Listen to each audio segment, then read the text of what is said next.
Emmanuel Macron vient de lancer une phrase qui risque de marquer l'histoire. Il affirme vouloir présider jusqu'au dernier quart d'heure. Pas une minute de moins, pas une seconde en moins. Et surtout, aucune démission. Dans un pays plongé dans une crise politique sans précédent, cette déclaration fait l'effet d'une bombe. Mais est-ce la preuve d'une détermination sans faille ou le signe d'un isolement inquiétant ? Aujourd'hui, on va décortiquer ensemble ce message, comprendre ses enjeux et surtout ce que cela dit de l'avenir de la France. Depuis plusieurs mois, la France est dans une situation de blocage. Emmanuel Macron n'a plus de majorité absolue à l'Assemblée nationale, ce qui l'empêche de gouverner efficacement. Chaque réforme devient un bras de fer, chaque projet de loi un combat.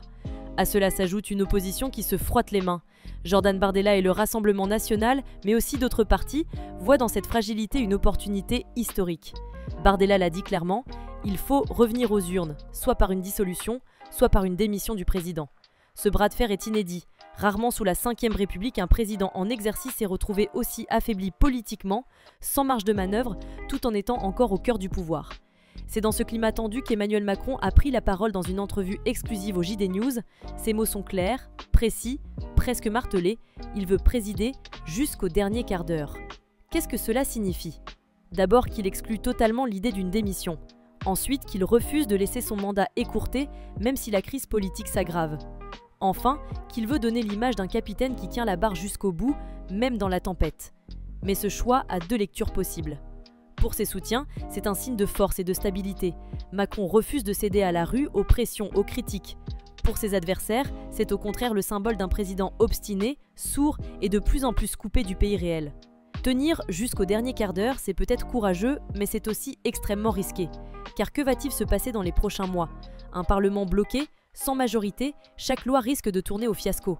Une opposition renforcée, plus Macron s'accroche, plus Bardella et ses alliés apparaissent comme l'alternative. Une opinion publique fatiguée face à l'inflation, aux crises sociales et aux tensions internationales, beaucoup de Français n'acceptent plus l'immobilisme. L'histoire française regorge d'exemples de présidents affaiblis. On pense à François Hollande, qui avait fini par renoncer à se représenter. On pense aussi à Jacques Chirac, usé par ses cohabitations et son isolement. Mais ici, Macron semble vouloir forcer une nouvelle image, celle d'un président qui ira jusqu'au bout, quoi qu'il en coûte.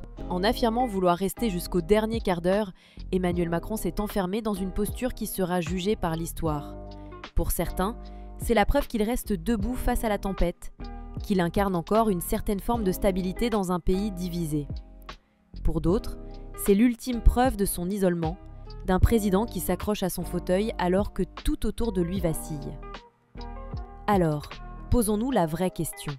Cette phrase fera-t-elle de lui l'image d'un homme d'État courageux ou celle d'un président obstiné, déconnecté de son peuple ? Et vous, qu'en pensez-vous ? Macron a-t-il raison de s'accrocher coûte que coûte ou devrait-il ouvrir la porte à une nouvelle issue politique ? Dites-le moi en commentaire.